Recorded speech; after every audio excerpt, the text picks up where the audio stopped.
Hello everyone, what's up? It's me again, Junkmaster3, and I'm finally back with a new update video.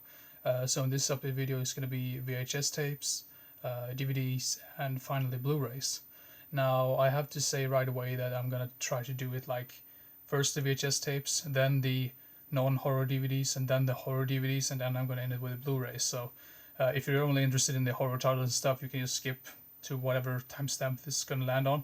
So yeah, first up we have the VHS tapes. I actually picked up these Star Wars, the original Star Wars: A New Hope on VHS. This is actually the special edition from the 90s.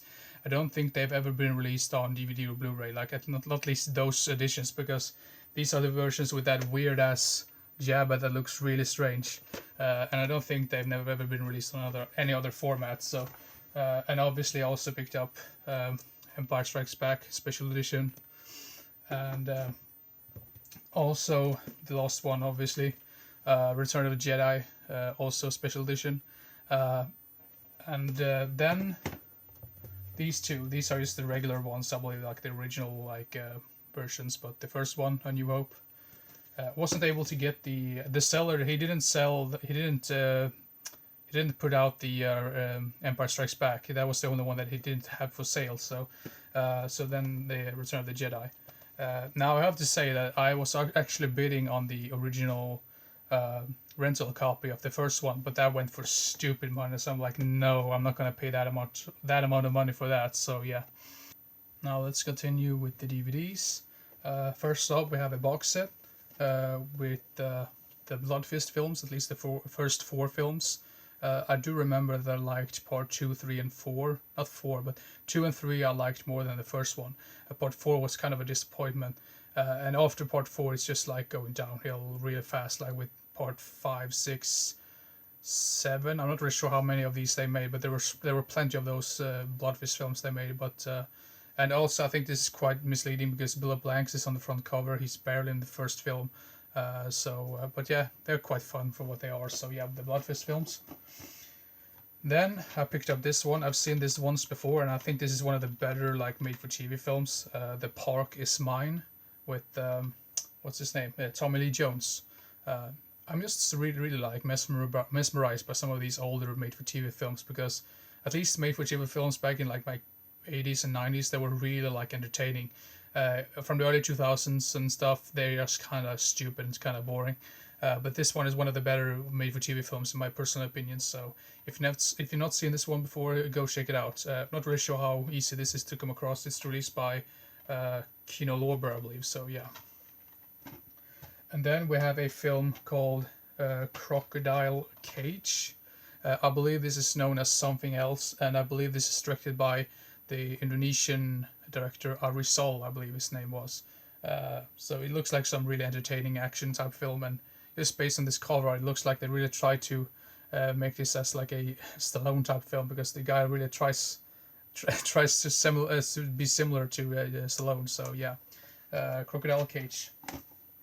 Then we have a low budget Swedish action film from the early 2000s, which I've always wanted to see, because you rarely see like full-blown action films coming out from Sweden in general. Usually you just get those boring crime shows or like crime series that are just so tiresome at this point. But this one is called Overkill.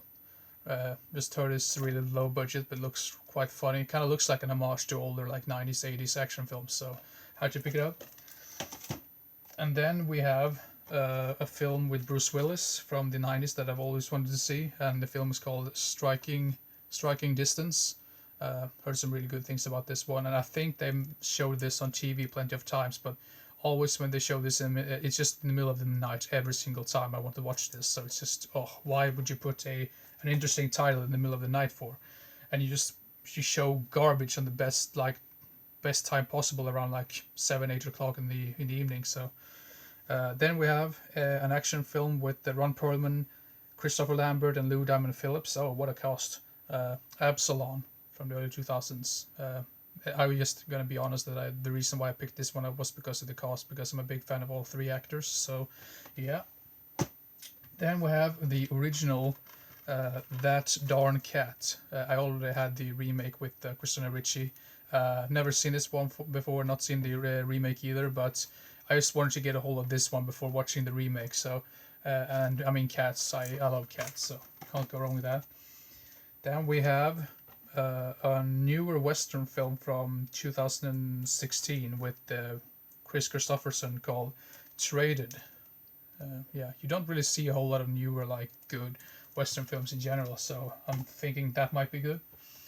Then we have a film with another actor that I'm a really big fan of. It's with Tom Berenger, and the film is called Blood and Money. Um, just with him, like with that rifle there, it kind of reminds me of some of those older like sniper films that he appeared in. But yeah, that's also the reason why I picked it up. So yeah. And then we have a '90s like crime action type film. I believe this might be one of those exploitation films, but this is from China, or like Hong Kong, I believe. Hong Kong action. Black Cat from the early '90s. Yeah, and this is some weird looking like release like that. You can probably see that right there. So yeah. Then we have two films by Don Bluth. These are one of the ones that I had missing in my collection. The only one I have missing right now is Rock-a-Doodle, I believe, but I'm probably going to get a hold of that eventually because one of my friends were really kind and picked that one up for me. So, but anyway, this one is Anastasia. I've seen this maybe once or twice when it was like on TV. Like, I'm not even sure if they actually showed this on like Disney Channel or something like that. Or maybe I just watched it like at a friend or something. I'm not really sure, but I do remember I liked this one. Not sure if I saw it with the English audio or the Swedish dubbed version. I'm not really sure about that, but I do remember the bad guy Rasputin being a really crazy type of guy in this film. So yeah, Anastasia. And then we have like sort of like this spin-off film of that, Bartok, which is like the character right there. I'm not really sure if you can see him right there as well. The tiny little guy right there on his shoulder. This is like his own film apparently. Never seen this one before, but this is from the late '90s. This might be one of the lost films he directed before he kind of retired, because Titan AE I think was the last one, and that just did horribly at the box office. So yeah. Then we have the film called Norma Ray. I'm not really sure how you pronounce the name, but this is from the '70s, late '70s, and this is released by Studio S. I'm a big fan of that company in general, so they usually release really interesting titles, just like Nuta films in general. So, yeah, we're looking forward to see this one. Then we have a film. I'm not really sure I can even say that on YouTube, because you never know when it comes to YouTube these days. But Whore with Teresa Russell. I've seen this once before, and I remember I didn't care too much about it. But then again, I thought, well, maybe I was just in a bad mood, because sometimes that's the case when you watch a film. You really need to be in a specific type of mood, depending on what type of film you're watching. So, yeah, Whore with Teresa Russell. Then we have, let's see here. Oh, once again with some of these Italian films, they never seem to put the English titles on there. But this one with Ricky Bruch, I believe he was like some sort of celebrity in Sweden back in the day. And this is directed by the same guy who directed the first Trinity film. And I'm just gonna say the Italian title, because the Italian title is let's see here. Angeli Tirano di Destro. Sorry for my Italian, but that's the best I can do. Then we have an action film with Samuel L. Jackson called Arena. This seems like my type of film. It's basically about like some sort of weird tournament type thing, like fight to the death type of tournament. I really like those type of films in general. If you like those type of films in general, I would also recommend the Shoot Fighter films. They are really entertaining. So I'm hoping this is something similar to that. So yeah, Arena. And then I picked up this box set. This box set has been really tricky to get a hold of from time to time, but I was really lucky to find it. And I think this was one of the very first like shows that I ever watched on TV when I was younger. I think I was only like 3 years old or 4 years old. Spider-Man, the complete collection. With the '90s Spider-Man series. I remember watching this like in the morning, like early in the morning, every single like weekend. Yeah, I was just so messed. Maybe that's the reason why Spider-Man is my favorite like superhero in general.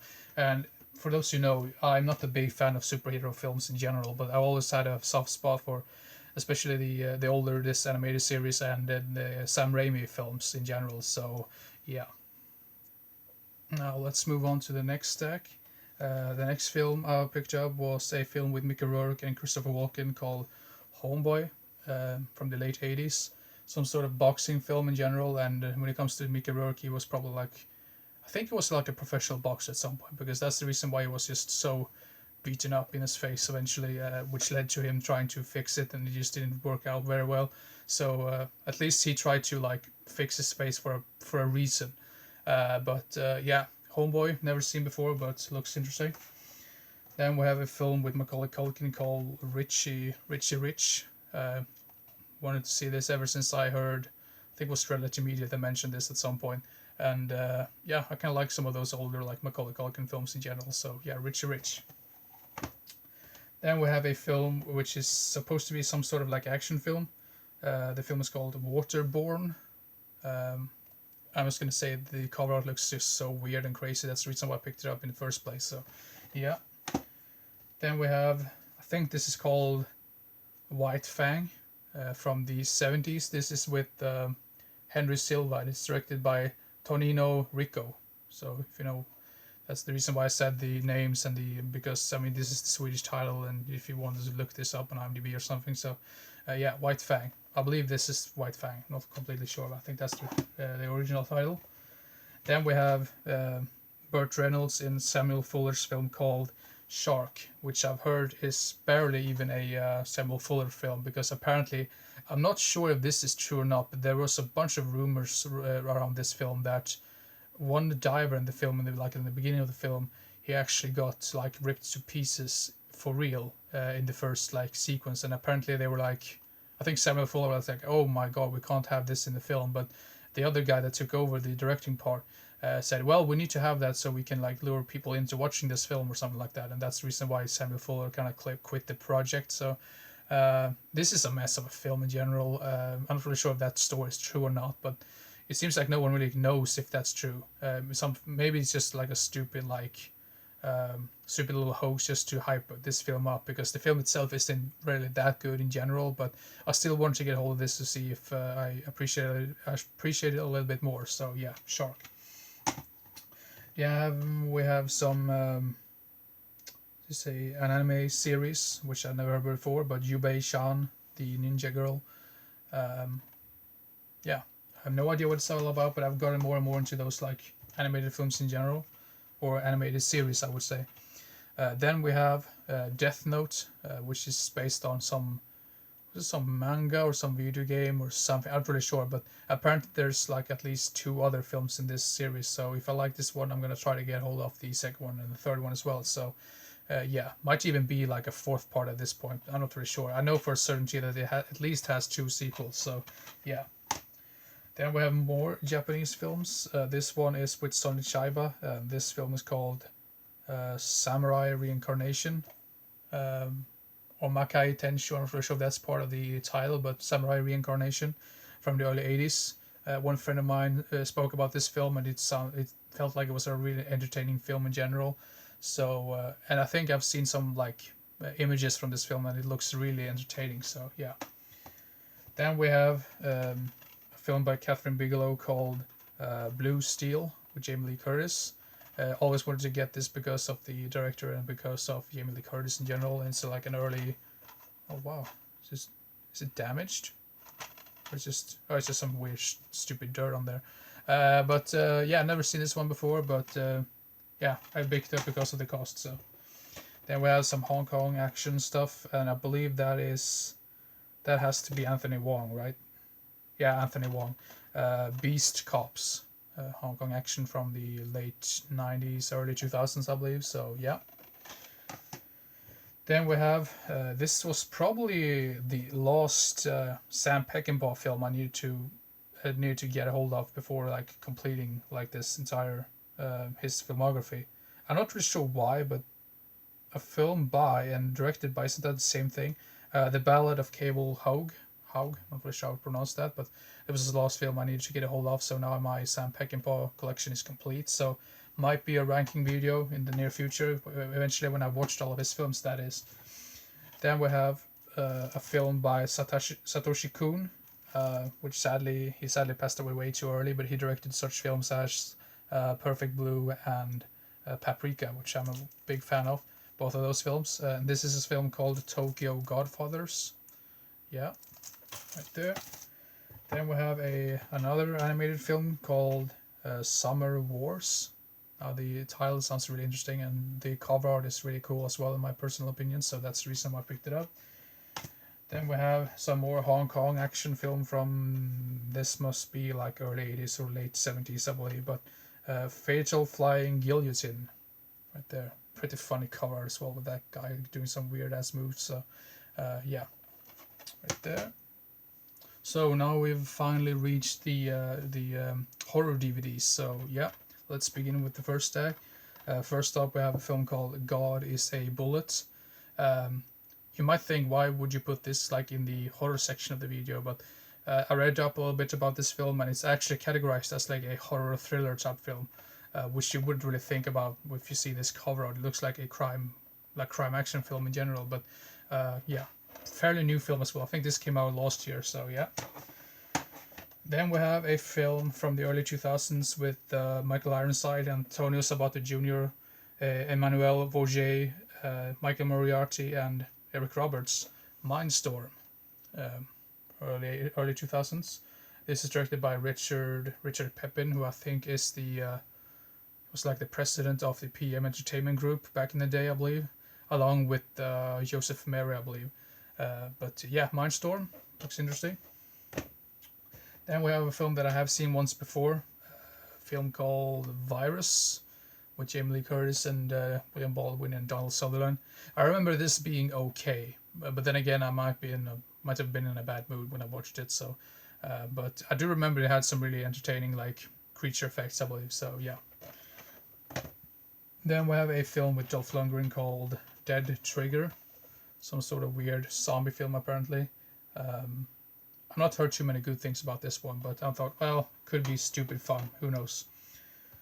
Then we have a film called Natural Enemy, with once again Donald Sutherland and what's her name? I remember her name. Tia Carrere. Not really remember her name, if that's the right pronunciation, but I think she's a really good actress as well. She was in plenty of those like 80s, 90s like action films in general. So, and Donald Sutherland is always good to have in your film. So yeah, Natural Enemy. There. Then we have a film called The Devil Below, fairly newer like horror film. This is just like typical slipcover. I never really understood the reason why you would have like a slipcover with the exact same like cover art on the regular DVD. I think that is a little bit, not lazy, but it's like, what's the purpose of the slipcover then? Then we have a film which is probably more of a thriller film, but I threw it in here just for the sake of it. Fear, from 96 or 97, I believe. For some weird reason it doesn't. 96, apparently, according to this DVD. Not to be confused with the other film called The Fear, which came out in 95 with about that weird ass like killer doll film. But yeah, it looks interesting. So yeah, it seems like I'm just repeating myself. Like, it looks interesting. Well, that's the reason why I picked it up in the first place. Then we have It's Alive, the remake. I've only seen the first one, the original one. I've yet to watch the sequels to the original one, which came out like in the late 70s and early 80s. To be fair, I heard pretty stupid and bad things about this one, but I thought, well, I have the previous ones, might just get a hold of this remake as well, because it was really cheap as well. So yeah. Then we have a film called Cold and Dark. I believe this might be a British film. Says it's like an action horror film. I have no idea if this is British or not, so don't quote me on that, but yeah. Then we have a film which I've always wanted to see. This is directed by Kevin Tenney, who directed one of my favorite 80s horror films of all time, Night of the Demons and Witchboard and Witch Trap and all those goodies. This is his film called Pinocchio's Revenge. This is not some sort of like sequel, it's just called Pinocchio's Revenge, but apparently some killer doll film. I'm just glad that it wasn't directed by Charles Band, because you never know when it comes to Charles Band and like killer doll films. Then we have a film which I'm probably gonna butcher the title of, but Thanatomorphose. Thanatomorphose. I think this is a Canadian production, about some lady that kind of like slowly like melts or like gets like some weird disease or something. So yeah, I've heard this is mentioned in some of those like disturbing movies lists in general. So that's also the reason why I wanted to get all of it. So yeah, right there. Then we have a film which I've not heard too many good things about, but I thought, well, I'm gonna give it a chance anyway. So the Lemon Tree Passage, right there. Quite entertaining, not entertaining, but quite interesting cover art. And you never really know when it comes to this. Postal Service usually just wants to throw your movies away and just bash them, and smash them. Then we have two Japanese films. This one I'm not even sure because I had a hard time trying to find this on IMDb. Maybe it's just because it's like rated X or something. I'm not really sure, but Shanbara Striptease. This is, I think, some sequel to the first Shanbara film or Shanbara Beauty film.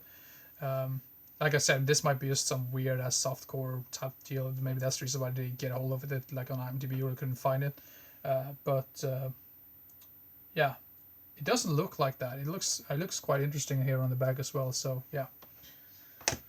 Then we have a film which I used to assume is going to be a sleazy type film. I need to do this because otherwise YouTube will probably flag me. But Wet and Rope, right there. Yeah, probably some Japanese exploitation film from the 70s. So yeah, now let's move on to the next stack. First up in this stack we have The Cell 2. I already had the original The Cell from the early 2000s in the collection. I never really knew they made a sequel to that, but I heard pretty bad things about it. But then again, I'm not seeing the first one. Maybe I'll appreciate the second one after watching the first one. So yeah, who knows. Then we have a film called The Jersey Devil. This is also known as The Barons, I believe. Yeah, The Barons, I believe that's the original title. But it is about the Jersey Devil and the whole like story about that. This is directed by Darren Lynn Bousman, who directed Saw Part 2, 3, and 4, I believe. So if you like those films, it's kind of like the same type of cinematography style-wise. I mean, that type of style. So if you like that, you'll probably enjoy this film as well.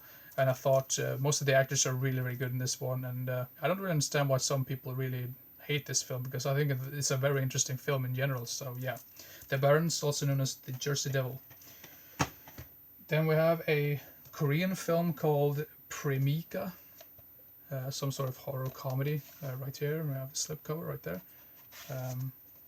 Yeah, looks interesting. Then we have a film which, once again, I'm not really sure if we can show this on YouTube, because, you know, when it comes to YouTube these days, you never really know what you can show or not, but Sexually Deranged. Some sort of low-budget horror film from the early 2010s, I believe. 2012 to be exact, according to this DVD. So, yeah, low-budget stuff. Could be fun. Or could be interesting. Then we have another low-budget horror film called Die Die Delta Pi. Pretty funny cover, quite simple but still interesting. I think this, I mean, just based on this cover, it looks more like an 80s like slasher film than like a newer film. But I've never like understood the whole thing with the fraternities and like stuff they need to do to get into the sorority or like fraternity or whatever. I just find that to be extremely retarded. Like when people say, "Oh, you need to complete this challenge to hang around with us," I'm like, I don't want to hang around with you. Fuck off. That's just what I usually think when I watch some of those films. But yeah, looks interesting. So Die Die Delta Pi. Then we have yet more Japanese stuff. These are two films actually in one. Like it's like a double feature. Deathpenalty.com and Deathpenalty.com: A New Beginning. This is released by Danger After Dark. I believe that's the right label. And once again, look at that. Who do you think was responsible for that? The Postal Service. But yeah, need to just get another like folder for this one eventually. So yeah. Then we have a film by Jess Franco, and you never know when it comes to Jess Franco. Some of his films are like really hit or miss, or you just need to be in a specific mood to watch some of his films. But Killer Barbies. Wanted to get a hold of this ever since I heard what it's about, like about some punk rock band going around killing people or something. I've heard bad things about it, but I just thought that the premise and the storyline sounds quite interesting, so that's the reason why I still picked it up. So yeah, Killer Barbies. Then we have more. I believe this is another Italian, or it could be a Spanish. I think this might be Spanish because this is directed by the guy who made the Blind Dead films, I believe. The Loreley's Grasp, right there. And once again, this one slipcover. Apparently very sleazy. That's what I've heard. I'm not very sure if that's true or not, but yeah. Then we have the Danish film called Night Watcher. I know they made a remake of this as well. I was just really glad to get a hold of this release because this particular release has been going for really stupid money in the past. So I was just really lucky to find it for a somewhat decent price. Heard really good things about this one. I'm not really sure about the remake. If I end up not liking this one too much, I might give the remake a chance. But otherwise, I'm like, why? Why would I even like consider that? Then we have a film which I've actually heard bad things about, but I was like, oh, this could be a so bad it's good type of deal. Keeper of Souls from the early 2000s, and this is like you can say like an old rental release from the early 2000s. Yeah, Keeper of Souls. Then we have a film which is directed by Brett Piper. I think I have at least 2 or 3 of his other films in the collection somewhere. Don't remember the titles though. But this is his film called Geraniac. And just look at that amazing looking cover art. Some weird creature coming out of the sink, so yeah. Then we have a horror film with Edward Furlong and Steve Railsback. This is a film called This is the film called Dead and Dying. Could be bad, and you never know when it comes to some of those mid 2000s horror films, because I think this was mid 2000s. And of course, it doesn't say on the back anywhere. Well, what the hell. Now let's continue. The next horror film in the update is going to be Blessed with the Heather Graham. Some low budget stuff, I believe. Not really sure, but yeah, could be interesting. Is this the one with yeah, Andy Serkis is apparently also in this one, and Stella Stevens. So yeah. Then we have some. This could be. This is also like real low budget stuff, I believe. Lights, Camera, Dead. Lights, Camera, Dead. Yeah, the Lights, Camera, Dead. Let's look at that amazing looking cover art right there. That's also one of the main reasons why I wanted to kill all of this. So yeah. Then we have the following 3 films are films by Brian Paulin. One of the only ones that I have missing that I want to get a hold of is his film called Fetus, which came out in like 2006 or 7 or something. Pretty good film in general. Not gotten a hold of it yet. But this is his film called Bone Sickness. And I just assume this particular release goes for stupid money these days. Just some of those Sonart films do some of those older films seems to really go out of print and go for stupid prices after a while, so yeah. Then we have the other film called Cryptic Plasm, and apparently also signed by Brian Paulin himself. Absorb the Plasm. Right there, so yeah. Then we have the last film by Brian Paulin, or the last one in the collection, or like the update that is, Morbid Tales, which is also signed by him apparently.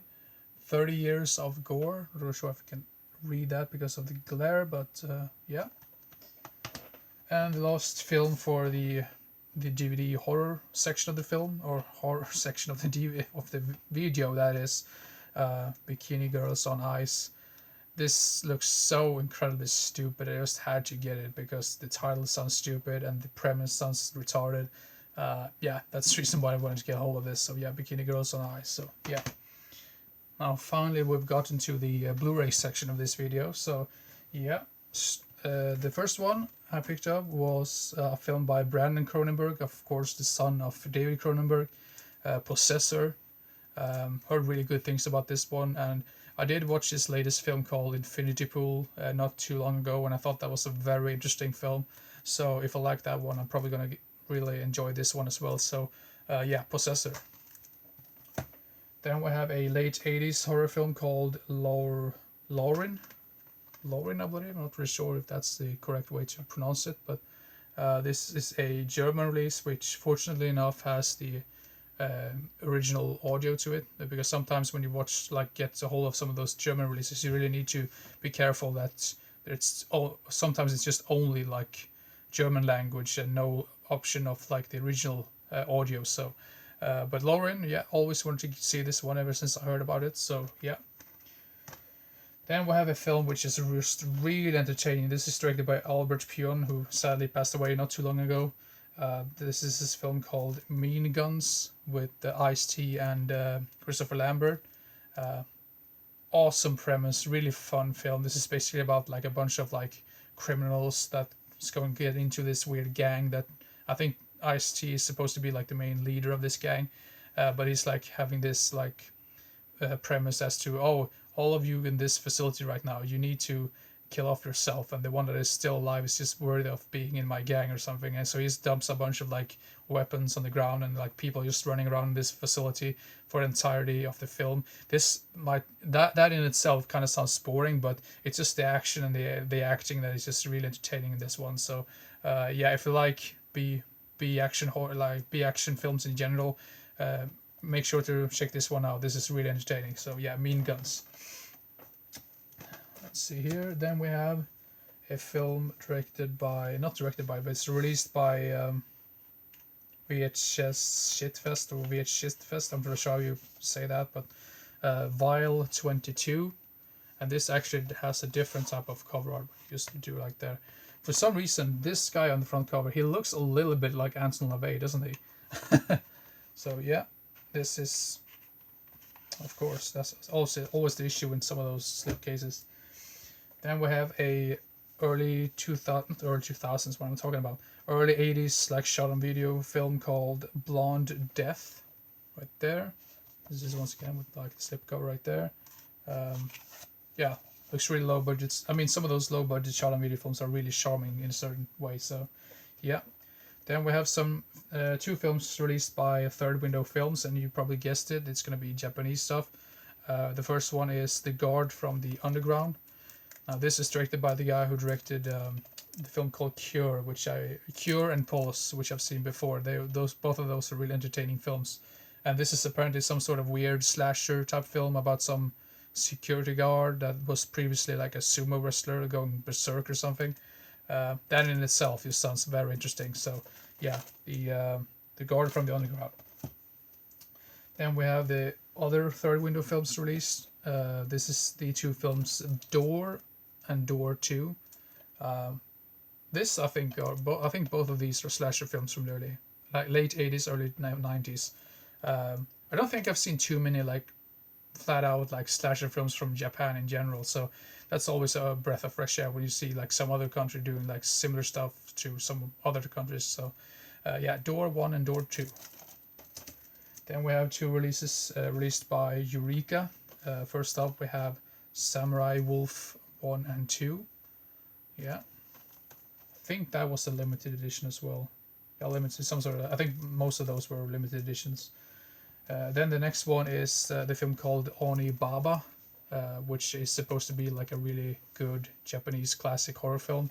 If this is from the 60s, I just kind of, for some weird reason, I kind of mix this one up with Kawaidan or whatever it was called, but that was released around the same time. So, but yeah, Oni Baba, only heard really good things about that one. Sorry if I butchered the title, but that's the best I can do. Then the rest of the video is going to consist of films released by Vinegar Syndrome. First up we have Santet 1 and 2. Once again, I'm not really sure that's the proper way to pronounce it, but this is Indonesian films with the actress, I'm not really sure if you can, the same cover right there, but yeah, this is with the actress Susanna, who was also in The Queen of Black Magic. That's a film that I really want to get a hold of, but it just goes for really stupid prices everywhere. But if I like that film, I'm probably going to like this one as well. So apparently she was like the Scream Queen of Indonesia back in the day. So yeah, Sunset 1 and 2. Then we have a film which I actually did have before, but I only had like the R-rated version. I believe this is like the director's cut version. Bloodhook. Yeah, that's the reason why I picked it up, because I had it before, but I believe that might have been cut in some way or some weird alternate version. This is the full uncut or like full like director's cut version of the film. So that's the reason why I picked this one up. So yeah, released by Troma as well. Or like, I mean, a Troma type film. That's what I want to say. It's released by Vinegar Syndrome, so don't get that mixed up. Then we have Made in Hong Kong Volume 1, with films such as The Demon's Baby, Erotic Nightmare, and The Deadly Camp. Now, The Deadly Camp, I think I might have had it before, but I've never seen the other two before, so that's going to be interesting. I think that's also Anthony Wong on the front cover. It seems like he's been in every single Hong Kong production ever. So then we have, this is like some sort of like the similar type deal that I had with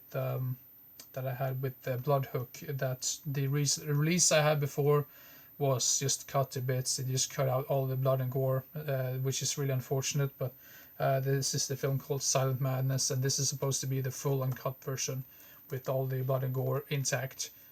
So that's the reason why I picked it up. So yeah. Then we have a film which I thought I had before, but apparently I think I have two other films with the exact same title that came out around the same time. But Grave Robbers from the late 80s. And for some reason I mixed this one up just with the Spanish or like a Mexican horror film Grave Robbers, which is an amazing film. I do believe I have yet another Grave Robbers film, which I have no idea when it came out, but it's just really confusing to me that they released some of those films around the same time. But yeah, Grave Robbers, this is from 1988, and it's directed by Straw Weissman, apparently, so if you want to know more about that. Then we have a film, early 80s Western film. I mean, the Western films were kind of dead at that point, but I believe this is more of like a Western comedy. Lost in the Dust. Yeah, with Divine right there. Then the last film for this entire update video is going to be a 70s horror film called Dominique with Cliff Robertson, I believe. Yeah, Cliff Robertson. So yeah, right there. So yeah. Oh my god, I've almost been talking for like 38 minutes, so I'm gonna try to end this video as soon as possible. But yeah, I hope you enjoyed this particular video, even though it went on for quite much longer than I anticipated. Well, the next video, I'm not for sure if it's going to be, I'm probably going to try to get hold of like some more of those films so I can make like a ranking video or top 10 or a review video, which I haven't made in a while. So, but anyway, keep your eyes open for those videos, and see you next time. Bye bye.